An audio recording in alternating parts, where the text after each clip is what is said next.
listening to the Contraratics podcast, pushing back against the insanity of this world with arguments that may or may not work. And here's your hosts, Josh the gun nerd and Ian the beer nut. We are at this point days away from Christmas. Merry Christmas. Yeah. From the Contraratics. Yep. You might get this a little bit later. Just know that we're bringing it to you even after Christmas. That's right. Yeah. It's all kinds of Christmas cheer. Yep. Josh will be in Arizona. Yeah. I'll be somewhere around Snohomish County. That's right. Doing Christmas break things. We're just heading into our Christmas break at the school. Yeah. So we had our big Christmas Day feast / festivities yesterday. That was good. It's always a good time. It is fun to see the unique ways that it gets pulled off every year. Yeah, because each class, usually in recent history, the juniors have kind of taken it over, and it's fun to see how they see fit to be hospitable to the rest of the school. And this year, they tried to split it up into different rooms, which I think had varying degrees of success depending on who was, helping facilitate that room. Yeah. But hey, tried something new, and sometimes it was clear that we're outgrowing the mead hall. Yeah. It was really hard to get everybody in there. Yeah. So finding the right way to split people up and still have it be a good time is tough. But the whole day was filled with activities and no school grading things per se. Yeah. But still technically a day at school that the kids I know enjoy. Various competitions and and final judging for the door. The door. Yep. So they all decorated doors by various class or in the secondary by houses, and there was a lot of effort put in. There was. Yeah. I hadn't really looked around the main building so much. Yeah. So it was fun seeing those ones.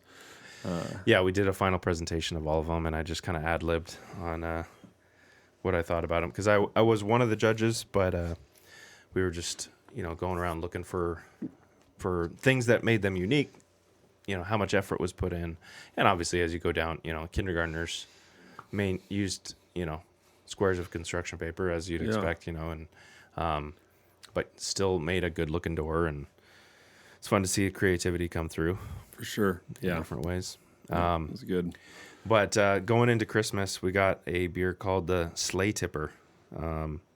Seems like a good name. Yeah, I mean, I already have my doubts about Santa being able to visit every house in the world in one night. And definitely, as this image portrays of him knocking one back on the sleigh, that's going to be a failed Christmas. Yeah, he's not going to be successful in that enterprise. Right. But it's an Imperial Stout, and it's from Brothers Cascadia Brewing. Okay. The something about that looks familiar, the label, but I can't recall if we've had one from there before. Yeah, I don't know. We probably have. But their emblem is really small. It's kind of hard to read. It says it's got vanilla, cinnamon, cacao nibs, lactose, 10%. Doesn't say anything about barrel age, so I think it's just conditioned on those things. And let's see, where is? Oh wow! Did you say coffee? Is that vanilla, cinnamon, cacao nibs, lactose? Okay, I guess I'm picking up the cinnamon. Kind of hit like coffee though. Oh.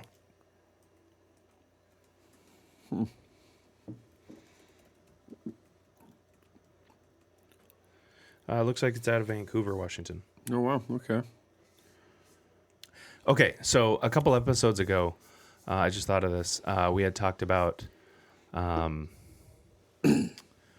what was the, dang it,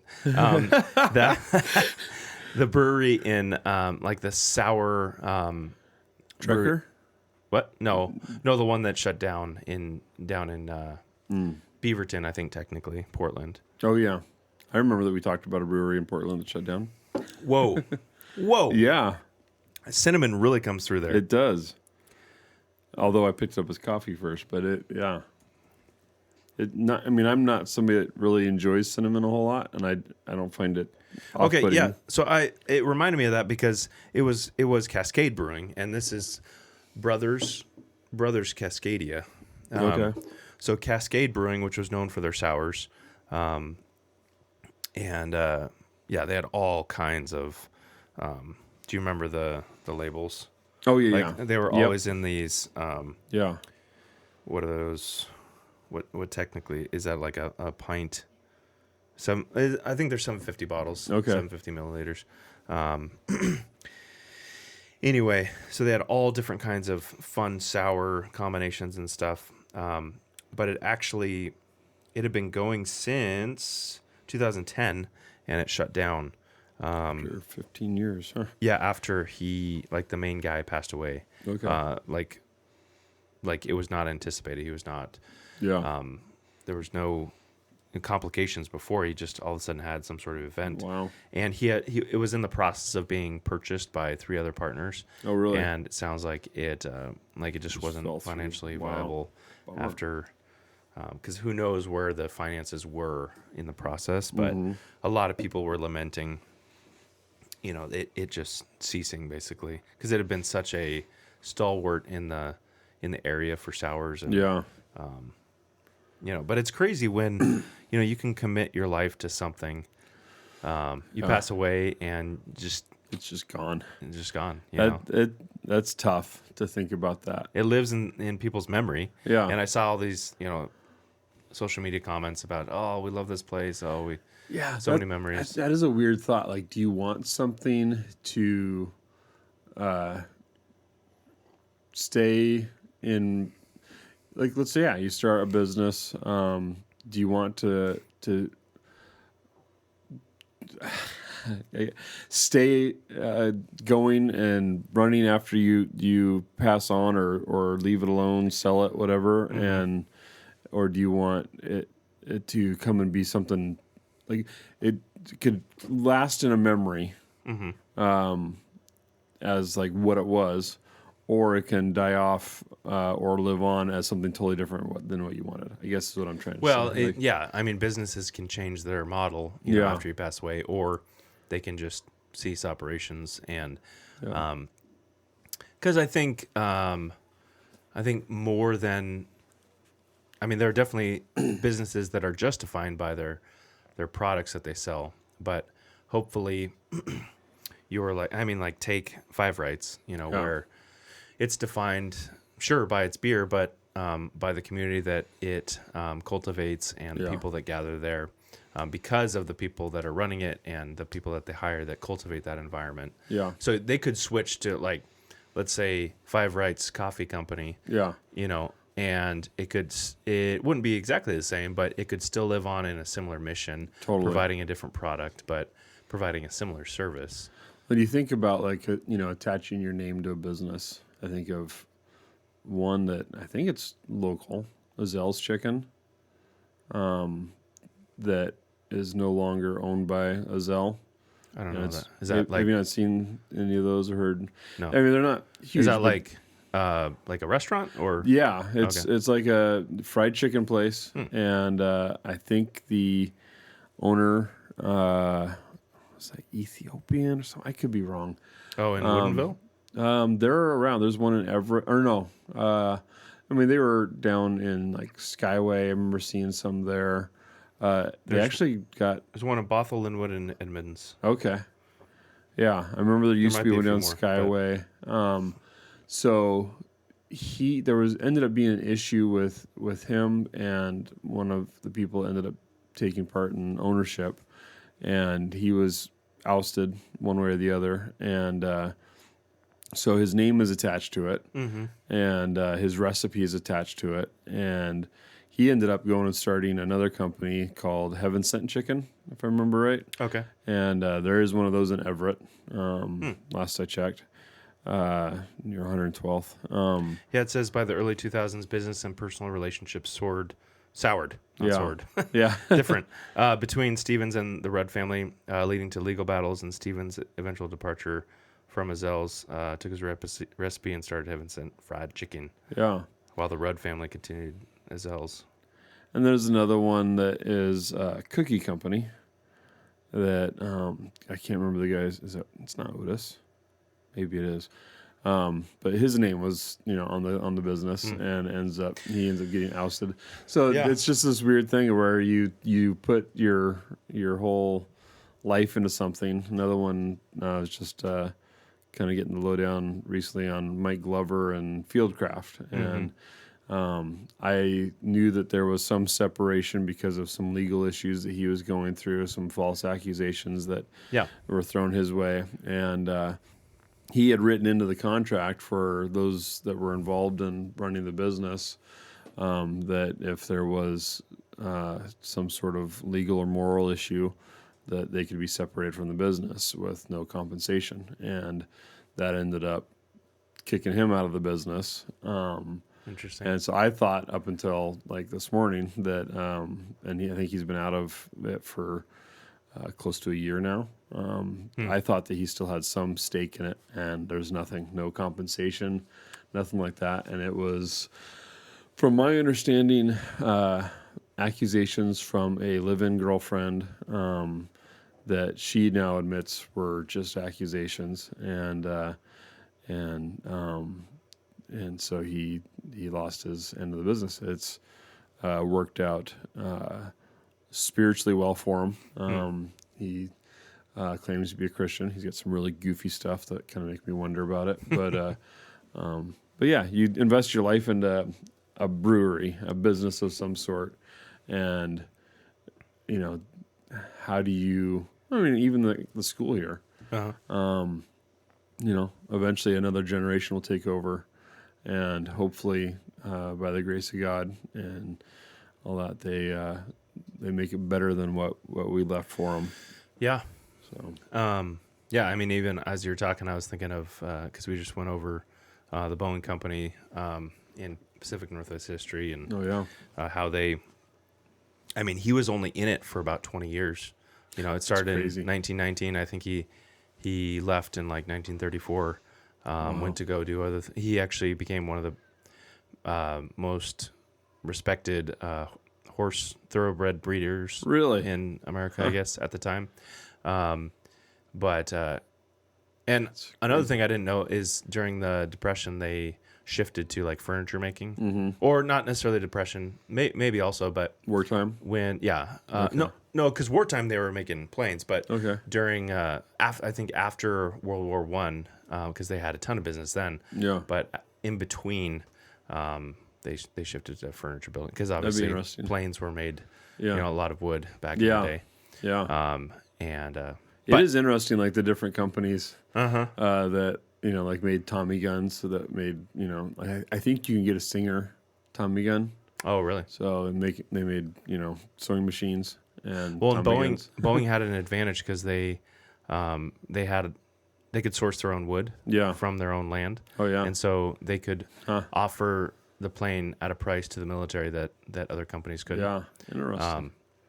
But yeah, those like how airlines now operate in these huge conglomerates, and even the manufacturing is really interesting. How it, I mean, how do these multi-million-dollar jets ever make it off the assembly line? Yeah. And but yeah, that's a rabbit hole that, I mean, stay curious, people. I mean, there's so many things to be curious about. It's so true. Yeah.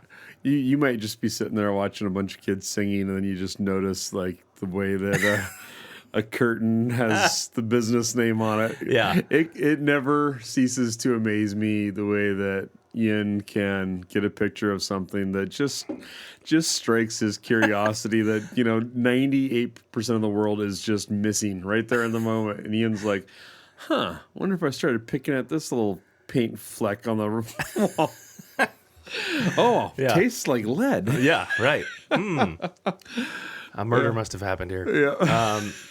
No, yeah, it was like the thing on the back of the like that was showing on the back of the curtain and it said brother, sister, like embroidery company or something. Yeah. And I was like, Company.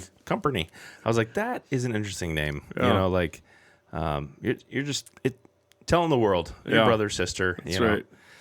And who knows? Maybe the brother and the sister don't even own that company. Yeah, that might be. Yeah. What legacy did they leave? None at all. Yeah. So speaking of interesting, how's this beer going down for you? You know, it's fine. It's not my favorite. No. The first like 3 tastes were primo. This would be like one that would be fantastic to have as a sampler. Like if you're doing samplers for people, this 16-ounce can should be divided among 4 or 5 people. See, when you're leading with, hey, this is an Imperial Stout.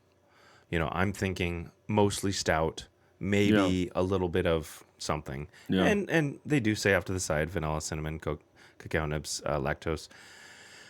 But I wasn't thinking, I mean, if it's in terms of order, I would say cinnamon is the most pronounced. Yeah. And it just kind of, I don't know, it makes me feel like I'm biting into like a gingerbread cookie or something. Yeah. Which, if that might have been what they're going for. It's just by the can, I just wasn't expecting that. I mean, I really did like it the first three sips, and then the further I get into it reminds me of like when you open up the cinnamon can, you know, with spices, and you're getting ready to like mix it with sugar, and you get like that huff of it. It comes out, and it's just this dry cinnamony. Like I think there was a thing for a while where people are doing like how much cinnamon you could eat or something. There was like some Like a challenge. Yeah, some TikTok thing or something like that. And it just reminds me of that dry kind of cinnamon dustiness. Well, I did want to share this just because I thought it was funny. This little clip from it's a lady talking about SNAP benefits and how outrageous that what kind of things you now are going to only be able to buy with it. Cool. Like, why they do that? What's the point of food stamps if it's just for real food? Hannah Moore believes she and other SNAP recipients should be able to go into the grocery store and buy whatever they like. Soda, candy, prepackaged sweets, prepared desserts, and juice with less than half of natural fruit or vegetable juice in it will not be allowed to be purchased on SNAP cards. I don't know what Trump is doing. I don't know what's going on. She doesn't know what's going on. No, she doesn't know what's going on. Reality hits hard. But like we were talking about, like, who knows? Like maybe this lady, you know, grew up on SNAP benefits, has been able to buy soda. Maybe it's her soda card. You know, maybe it's might be it. her snack fund. Could buy her treats for her, you know? Right. And now all of a sudden she's like, what? I got to buy an apple. Yeah. I got to buy. I don't want an apple. Yeah. Where's the caramel from apple? Right.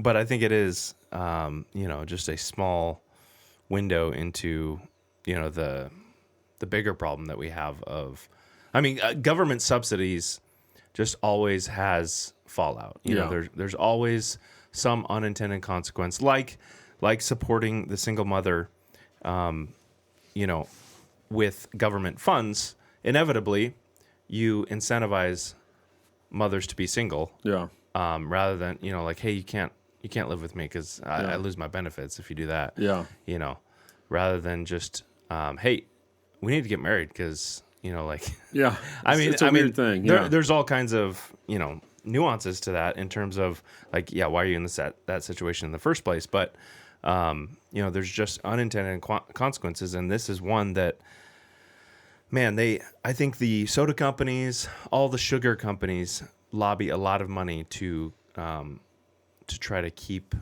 people believing that it's racist to restrict benefits like this, you know, because it disproportionately affects, you know, minority communities or whatever. But at the root of it is just money. I mean, it is. I mean, I used to work a lot in Section 8 housing areas, and you know, like Skyway, talking about earlier. And wait, is Skyway like Tacoma or it's like east of SeaTac, just north of Northgate area there. Oh, okay. Across from Boeing Field. Yeah. Kind of the the southeast end of MLK, that Okay. area. So Great area. yeah, Any place you find an MLK or that's Obama right. Avenue. It's always a booming metropolis of stuff. Mm-hmm. But There's some sort of commerce going on. well, and that's the thing is that was interesting that I noticed in a lot of those Section 8 units, the amount of Mercedes that were parked in that area. I'm like, okay, this is an actual Section 8 unit. Like, Yeah. why is this same Mercedes always here?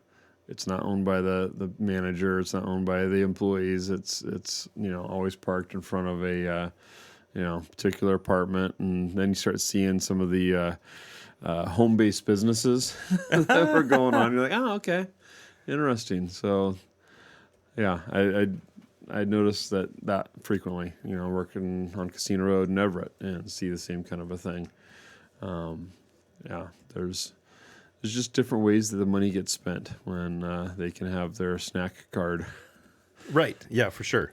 And even recently, I mean, they've uncovered, I think, at least over 100,000 people have been receiving Social Security benefits that shouldn't be. Either that were previously deceased and so now somebody else is receiving those, or just fraudulent, or not even necessarily nefarious on the person who's receiving it. Yeah. I mean, maybe in the fact that they're cashing the checks, but the fact that the government's still sending them. Yep. They should have stopped 75 years ago or something like Right. that. Yeah.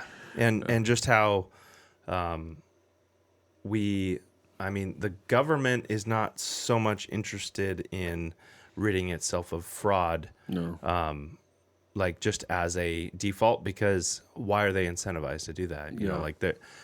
It comes it's down. not their money. Like, right. That's the thing is like it's not. That's why there was so much. The fraud found out by Doge is it wasn't always super nefarious. It was just that nobody cares if it's not their money. Like, Yeah. if you know that your budget is going to be replenished at the same or potentially more the next year, then you're incentivized to not care as much about it. Yeah. Yeah, I mean, it comes down to what are they motivated to do? Just like humans. I mean, the government obviously is made up of humans, and why would they be in a world without competition if the government's, it's the government versus the government? Yeah. And why is the person at the DMV motivated to give you a better experience when, just pound sand. Yeah, if you don't like it, they'll then be back for getting their paycheck the next day. So. Yeah, like you have no other option. You have to go here if you want a license. It says that in a prior test period, it said AUTA estimated around 44,000 payments were still being made to deceased beneficiaries. Wow. And then in a prior period, when they audited, about 298 million in payments went out to 24,000 deceased beneficiaries. Wow. So all to say, like, there's massive, just, if we could cut out the fraud in the government and cut out the unnecessary departments and personnel that we have, how much less could we be taxed and still provide a and actually provide a better service to the people? Yeah, more streamlined to the necessary things. I mean, like there's so much unnecessary things, not just counting the fraud. Like Department of Education, which is just fraudulent on its base, because our education has fallen apart every year since that organization was started. But FDR kind of like he tried to stimulate the economy by basically creating a bunch of government jobs. And you could argue about how that went. I mean, we did actually end up with a lot of things that were, to his credit, like it wasn't just all air, there are actually things that are still built, that exist, like dams and, Grand Coulee Dam was a part of that project and things like that. But it also set a precedent for this large inflated government with all these people that are important and stuff. Yeah, just because, I mean, we'll go back to everybody's at this point should have watched It's a Wonderful Life, but Mr. Potter does get something kind of right when he says something along the lines of high ideals without common sense leads to ruin, or something along those lines.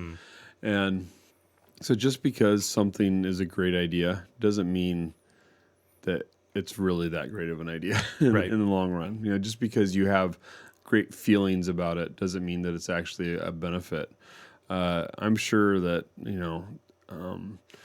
SNAP, EBT, welfare is not, people didn't start that to ruin the family structure or to degrade our governance. Yeah, it wasn't started with nefarious ends. But just because it's a it gives you great feels doesn't mean it's actually. I mean, I did homeless for breakfast.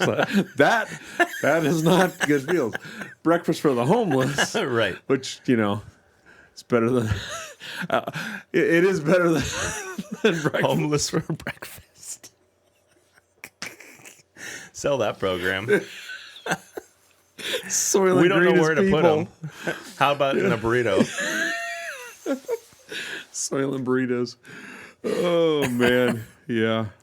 Anyway, but yeah, you gave burritos to homeless. Yeah, for a while. You feel good about doing it because man, everybody does need to eat. Right. It made them happy. And they'll be for the back most part. next Saturday for their burrito. Yeah, exactly. They don't plan on doing anything else. They didn't inspire them to go get a job. They're like, dang, I can make my own burritos, and not have to be standing out here in the cold, eating them with a bunch of people that, are going to stab me in the back when I fall asleep in my sleeping bag later underneath that bridge. Yeah. Yeah. And I mean, and then to think that kindness looks like just letting these people flop out wherever they want to.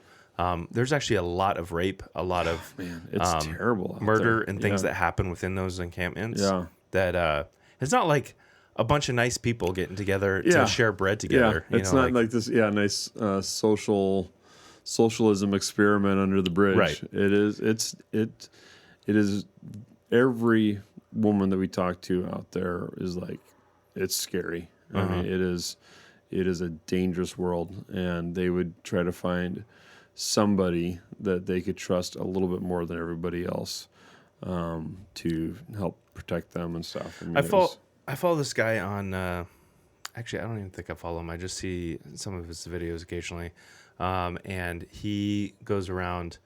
I think he's located in maybe Jersey. But occasionally he'll go to Vegas as well. Like, he's like a contractor or something, but he'll just go to the back alley or wherever he knows that people hang out and approach him, give him a meal, like, hey, you want some chicken? And he goes and buys a bunch of stuff. He has a GoFundMe, I think, that perpetually helps certain individuals and raises scholarships for these people. And he basically what he offers them is, hey, if you're ready to get off the street, I'll help you. Oh, I think I saw one of these recently. He takes him out of state because I think he was a addict at one point, and he knows you gotta remove yourself from the situation, from the connections. Yeah. And so like some facility in Florida, and it's really heartbreaking to it's so encouraging to see these people start to come out of it. Yeah. And then he does an update video. Hey, Steven's back on the street. Yep. He's not responding. And he's like, this is just how it is. Sometimes they go back, and then we're able to put them in again. But that is taxing work. That is, but I think it's more of a solution than what most local governments are doing, where it's just whatever you want to do. Yeah. So I think there can be ways to contribute, but if you're just perpetually providing a meal without any, it is like going through the Bible and never talking about sin and repentance. It's like totally this is feel good, but what is it actually doing for you? Yep. Not much other than just feels. They know how to run the system. So. Yeah. But I'm kind of looking forward to getting something else in my glass. This is the Shadow Rising from Skookum, I can't actually remember the last time they did Shadow Rising. It's definitely been a while ago. It's just one of their barrel aged, but I think this was okay. So this says 6 to 15 months, but I think that's just their standard label because in Skookum on the board it said 30 months. Oh wow! So okay, I think and it pours like it's been 30 months. Really? Nice gear oil. Yep. Just, yeah. So and they're actually transitioning ownership right now. So they are. Ron is retiring. He's going back to, or he's going to moving full time to Montana, I think. And Okay. They just announced that I think he's having like a pseudo retirement party or whatever soon. So. Oh man. Yeah, I'm glad we're finishing on this one. Yeah. Yeah, this is it's 12%, a blend of Imperial stouts aged in bourbon barrels and finished on toasted coconut, coffee beans, and whole vanilla. I mean, So very similar, in terms of additions. Conditioning, but Yeah. like just 3 years on those things. Yeah. The richness in the smell is amazing. It's just like, I mean, say it. Yeah. What are you picking up? I mean, just right off the bat, the other one just was flat. It smelled good, but it smelled like a brewery. Mm-hmm. So it smelled like just a variety of smells. Whereas, I mean, this is, definitely a lot of chocolate. What kind of chocolate? Dang it all. I mean, it does kind of got that baker's chocolate. Okay, but it's like, Ah. but there's some brown sugar around it. Oh, yeah. Yep. No, definitely. Yeah. I'd say maybe even like some burnt brown sugar. Vanilla. Oh yeah, Vanilla. like vanilla, kind of like vanilla, like a Oreo cookie, kind of a vanilla smell. Yeah, and maybe just a hint of coffee. Coffee is definitely Yeah. not one of the prominent ones. But it is thick and Oh wow. yeah. See, that's what I say all the time after drinking it. Oh, wow. Yeah. But that's It's like I think Corolla had a clip of his one time when his wife came in. She's like, "Oh wow, this is exciting," something like that. Yeah. Yep. And they're no longer married. Painful.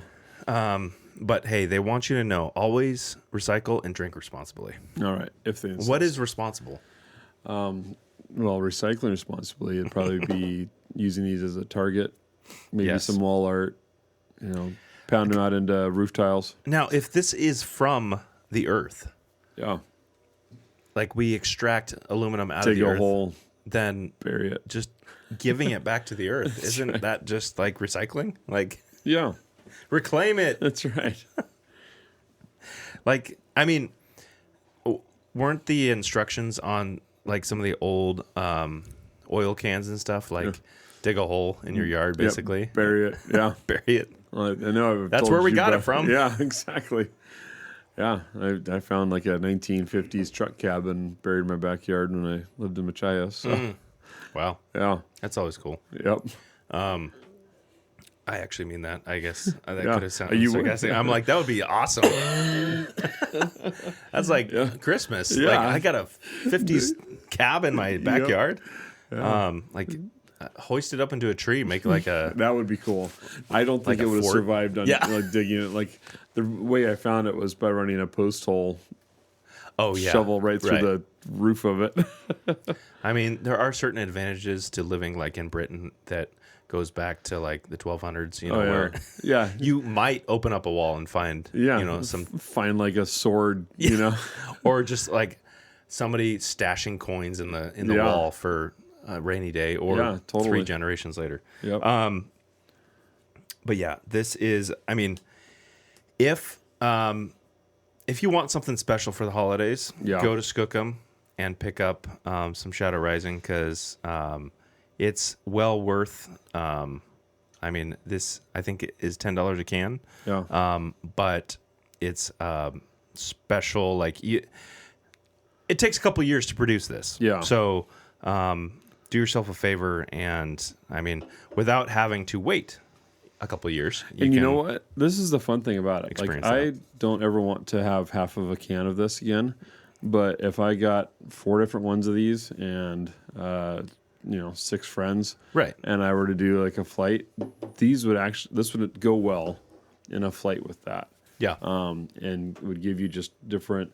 I mean, part of having a flight is for those that aren't familiar with that, I guess, small, 2 ounce, 3 ounce pours from I think from somewhere in between. each different beer. You can have 2, 3, 4, 5 different kinds, and you might get one that's like the Sleigh tipper that you probably don't want a full 16 ounces of. But They're like, oh, that was interesting, but Yeah. I'm good. But then what that does is it helps you to understand the flavors better of the other things that you're drinking. Right.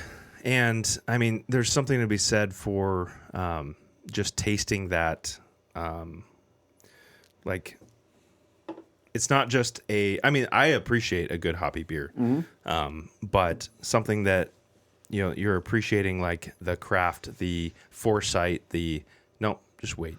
Just wait. Yeah. Let it soak into the fibers of the wood. Yeah. Let it absorb those, vanilla, coffee beans, coconut, all those things that were, is being conditioned on, and then just wait. Yeah. Don't touch it yet. Don't touch it yet, and I think it's, because you talk about, well, $10 a can, and like, well, they had to sit on it for 3 years, or however long. Yeah, it's another one of those things. Even if that it's is, 1 to 2 years, it's paying rent for its spot on the floor. So, and it's all those sugars are being condensed, and man, very well.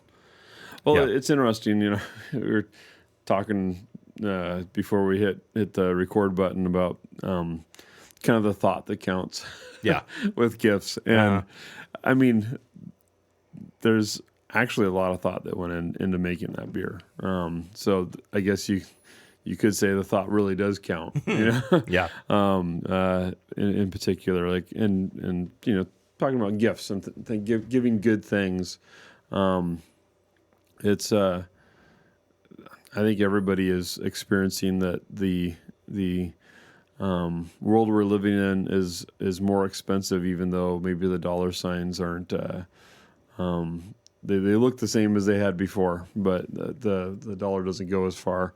And it's because they're getting rid of pennies. That's it. I mean, which I totally promote getting rid of pennies when they cost 5 cents to make a. I mean, when penny. they're smashing them at Disney World just to make a commemorative thing. Yeah, it's like, what are we doing? Yeah, exactly. Yep. Yeah. If you want to keep pennies, keep 1983 and older pennies. They're actually copper. Yeah. So there you go. But yeah, I mean, we are right on the cusp of a lot of gift giving, and not only giving good gifts, but also having children that are really good at being thankful for the gifts is kind of a practice that we all need to work on. I know I do, being thankful, and also really working hard to give good things is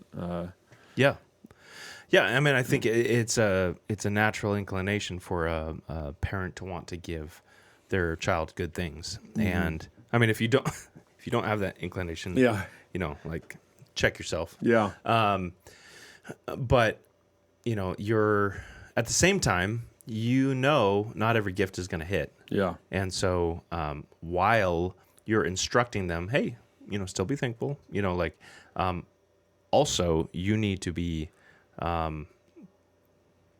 circumspect in how you're giving them the example. So are you being thankful for all the things that you're getting? I mean, even my daughter, just this week with Christmas at the school, got a gift that was even by the teacher's account, kind of underwhelming, and looked like it had been previously used for other things. And when you're talking about, paper and crayons, there's only so much use that can happen. I mean, like, it becomes pretty evident pretty quick Yeah. whether or not it's been Oh, I used. can't take these crayons and use them over the other crayons that have been used on. Yeah. But she was so thankful and just like, oh my goodness, I have so many ideas or what I can do with this, And What a diplomatic way to say.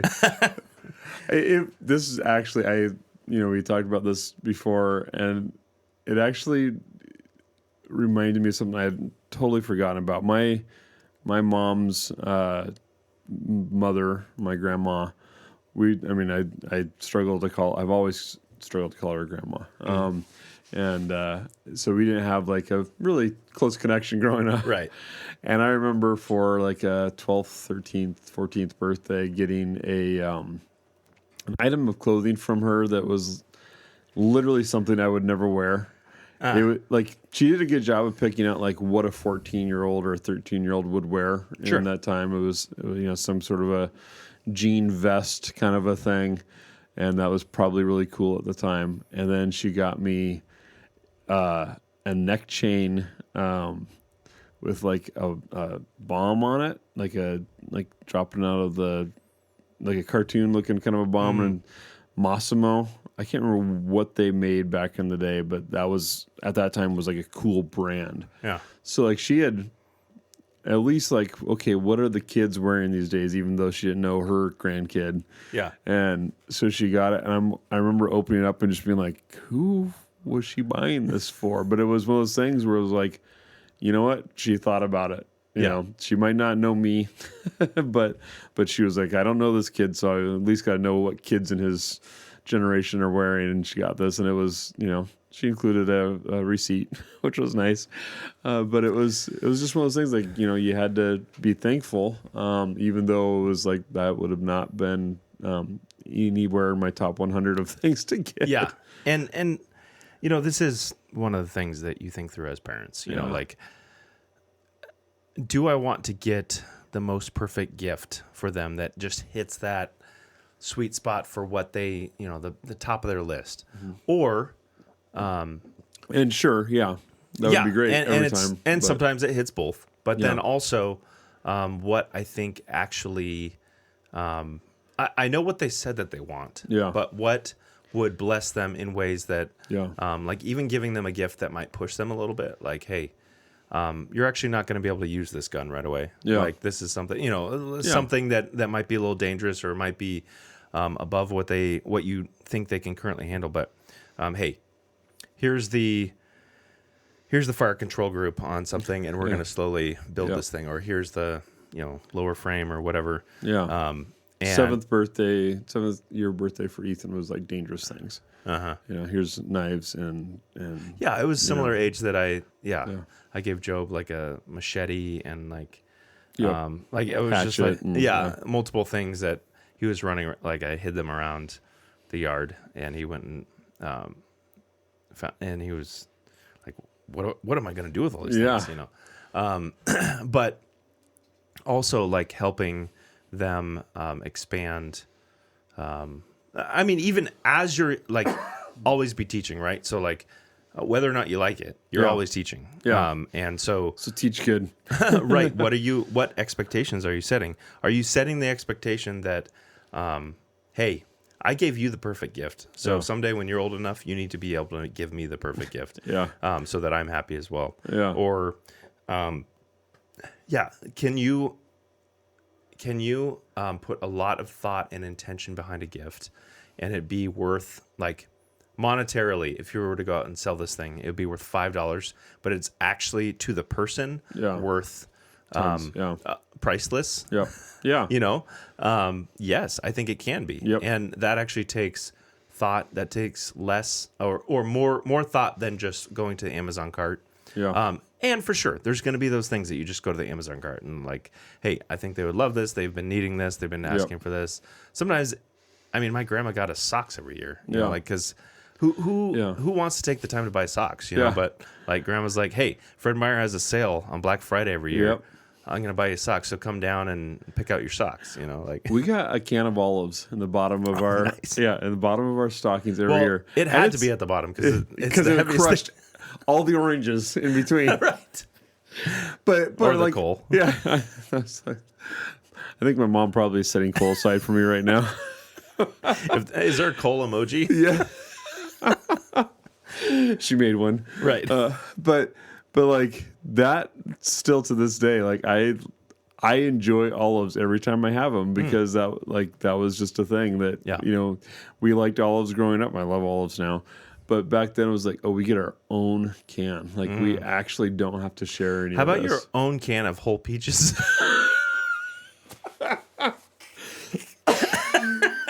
That's only funny to us because Josh just showed me a video of the lady got a jar from Costco of these whole peaches.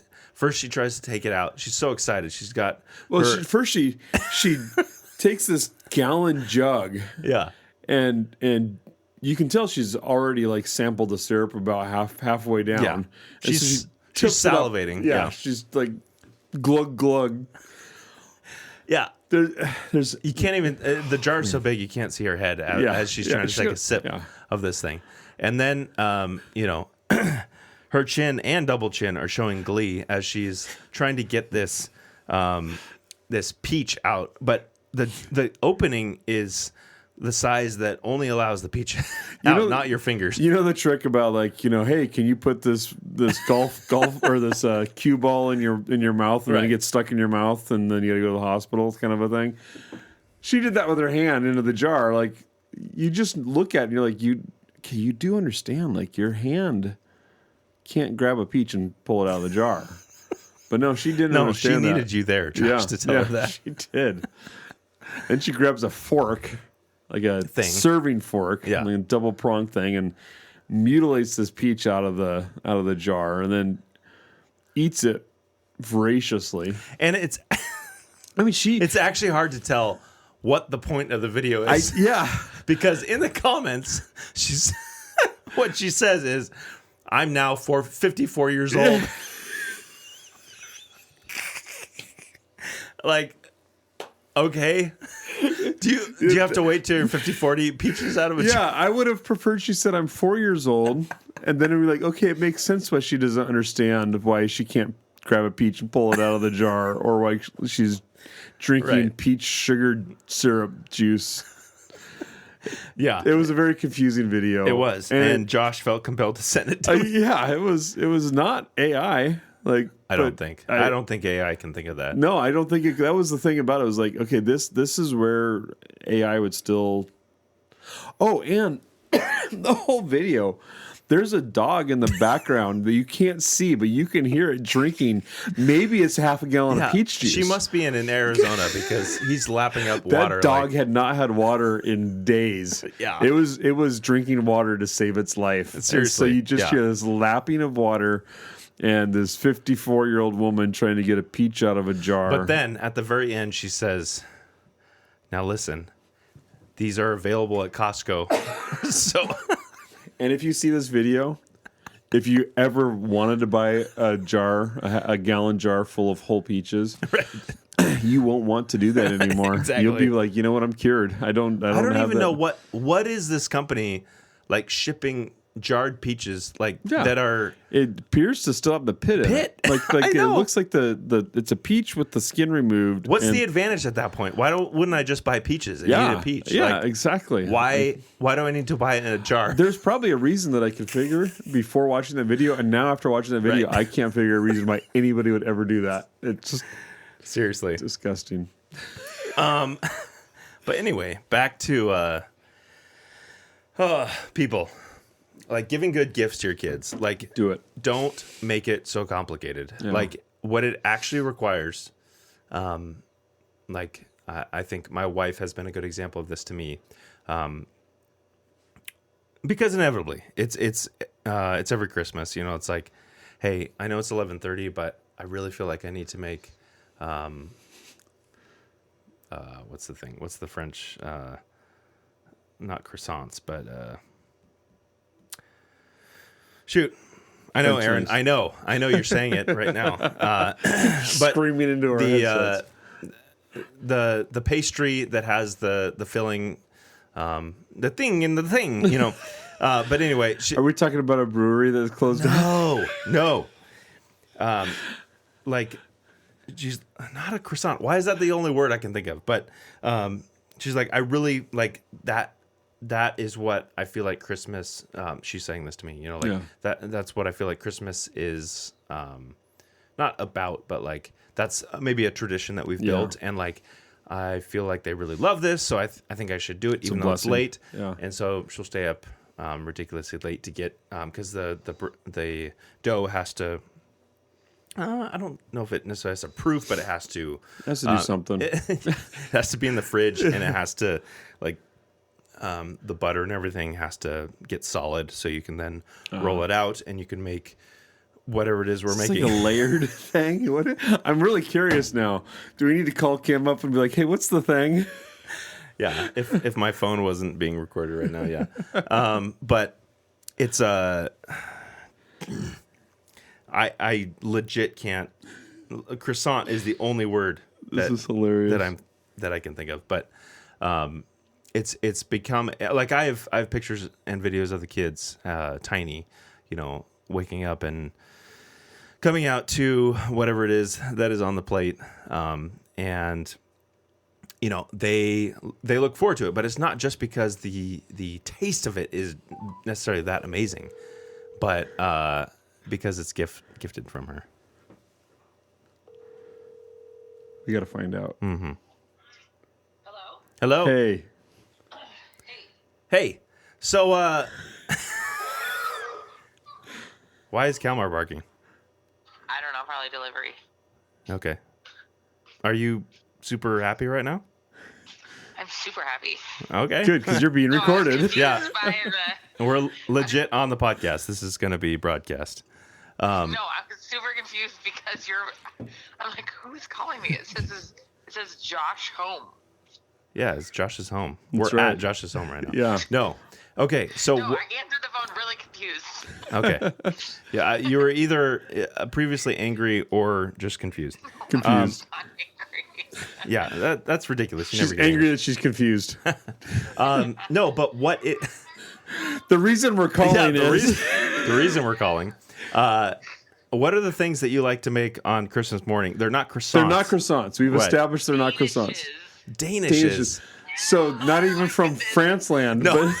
but Deutschland. You called because you knew Aaron would be... Yes. Yes. No, she's already ran her head through a wall by this point listening to the episode. They're called Danishes! Right. Okay, so Danishes. So why do you feel it's so necessary to stay up late on the night before to make Danishes for the kids? Because they love them. It doesn't feel like Christmas without it. It is funny how that's become a thing now. But why is giving something from your hand? So why do you feel like that's so like foundational? I think God uses that kind of sacrifice, and there's a lot of different kinds of sacrifices too.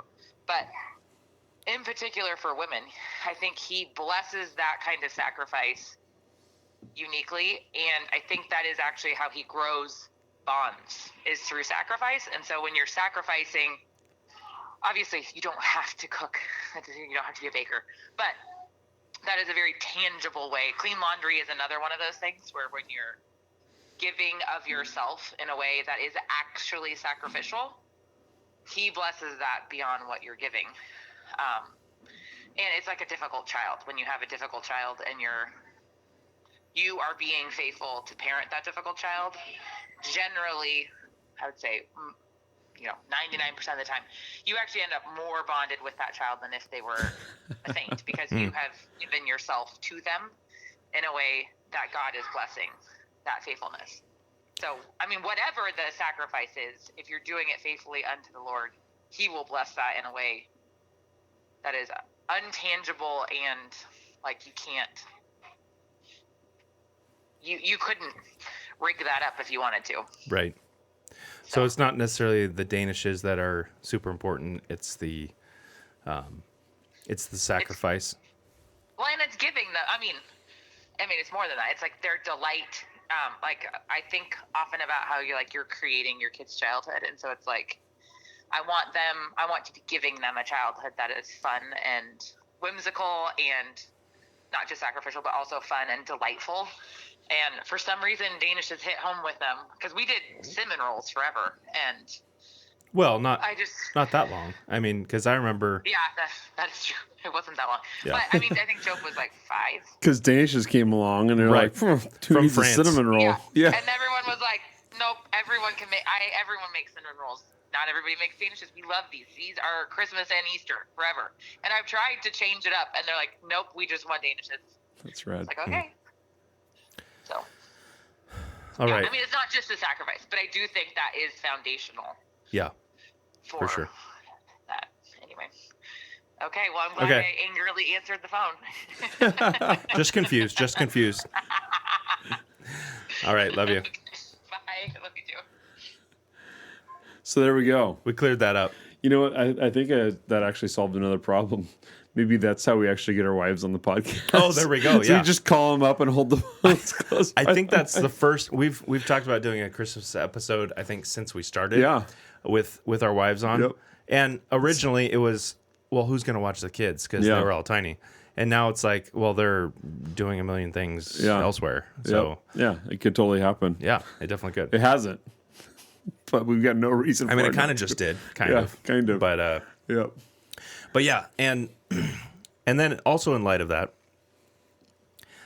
we just had our staff Christmas party, and I really enjoy the robust singing that we have developed and cultivated with our people. You've posted things, we've talked about it, how just having, like, there is such a thing as manly singing, and like, not just, like whatever Disney's version of, Frozen singing or like whatever that, I feel like outside of a church context, people are like, you sing? Like, what are you singing about? Yeah. It's combat singing. Right. It is. I mean, it really is. And I could grasp the concept before 2020, but 2020 was when I realized, like, the training that had been going on through our worship singing, where it was fighty. It was, I mean, you watch Band of Brothers, any movie when they're, doing, when they're trying to bond men together, in marches and Getting things ready like for that. Yeah, getting ready for battle. There's singing that's involved in that. Vikings, around big, rough-hewn tables, with chants and songs and things like that. And I think proper worship is... And we're not singing, maybe in the Vikings case, we're not singing about the glories of death and battle and gore. Yeah. We're singing about, it is, there is battle involved, but it's both spiritual and physical. Yeah. And there's, like, we are worshiping a God who is Lord over all things. Yeah. He's not, like, his hands are not tied. We are entrusting ourselves to him.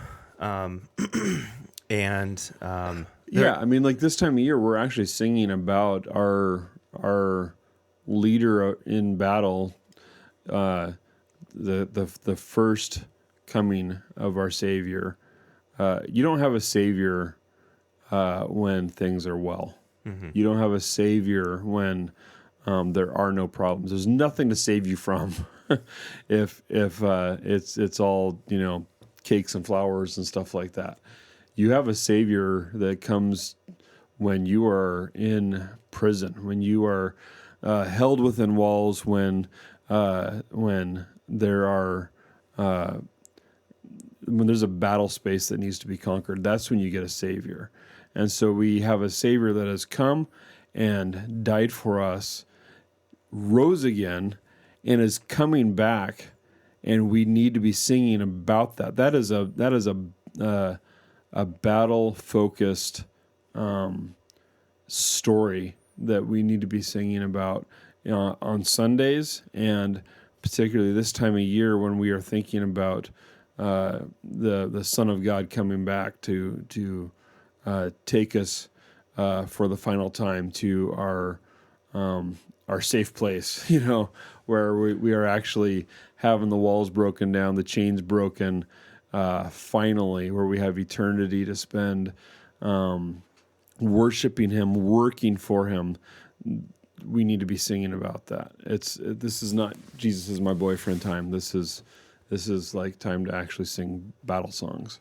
Yeah, and the Psalms. The Psalms are a lot of fighty psalms, praying for God's enemies to be struck down. And this, one of the songs that I really enjoy around Christmas, and that we sung at our recent staff Christmas party, while shepherds watch their flocks, it's intrinsic to the Christmas story. While shepherds watch their flock by night, all seated on the ground, the angel of the Lord came down, and glory shone around. Fear not, said he, for mighty dread had seized their troubled minds. Glad tidings of great joy I bring, glad tidings of great joy I bring to you and all mankind. To you in David's town this day is born of David's line the Savior who is Christ the Lord, and this shall be the sign. The heavenly babe you there shall find, to human view displayed, all meanly wrapped in swathing bands, and in a manger laid. Thus spake the seraph, and forthwith appeared a shining throng of angels praising God, who thus addressed their joyful song. All glory be to God on high, and to the earth be peace. Goodwill henceforth from heaven to men begin and never cease.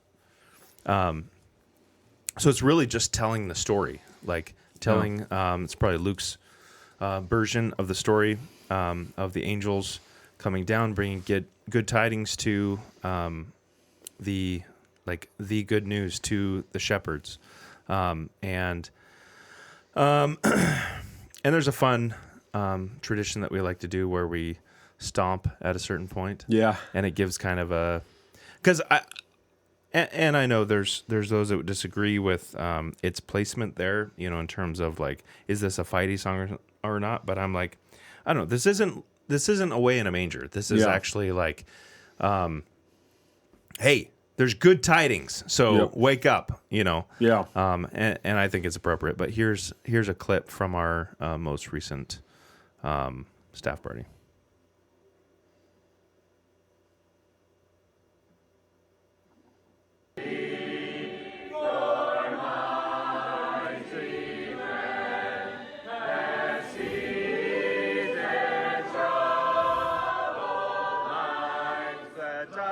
Of great joy I bring, glad tidings of great joy I bring to you and all mankind. And I had not edited the audio yet on that, so I could, I can edit it to where it's not so much my voice that is really evident there. That's all I hear because I'm like, I don't know. I really enjoy that song and being in the presence of everybody singing it together, and just the I guess the gravity that it has with it, because we are not serving a God that is weak, that is yes, we're talking about one who humbled himself, who came to earth as a babe, but who gave himself to become flesh, and not that was humbled by anybody else but himself. He humbled himself and became flesh, and we serve him as the King and as the Lord of all, and so we don't shrink back from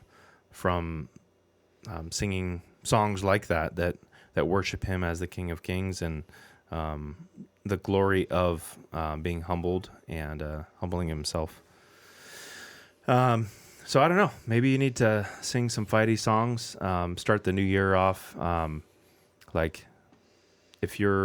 Maybe you realize your church is effeminate, and your pastors aren't, really reflecting the image of God in how they're leading and. The culture there. Maybe you need to find a new local church, and this isn't an advertisement for our church. It's just how you lead your family, what church you go to, what school you put them in. That's all on you, Father. So Like maybe you need to make a change, and that's always uncomfortable. But we are thankful for many who have gone before centuries, before our time, that have made difficult decisions and uncomfortable ones. So think about what you need to do to lead your family well. Yeah. Maybe it's a can of olives or a Danish. Right. Man, I need to write that Danish word down somewhere because Danish. it's elusive. But people, enjoy your holiday. Enjoy your.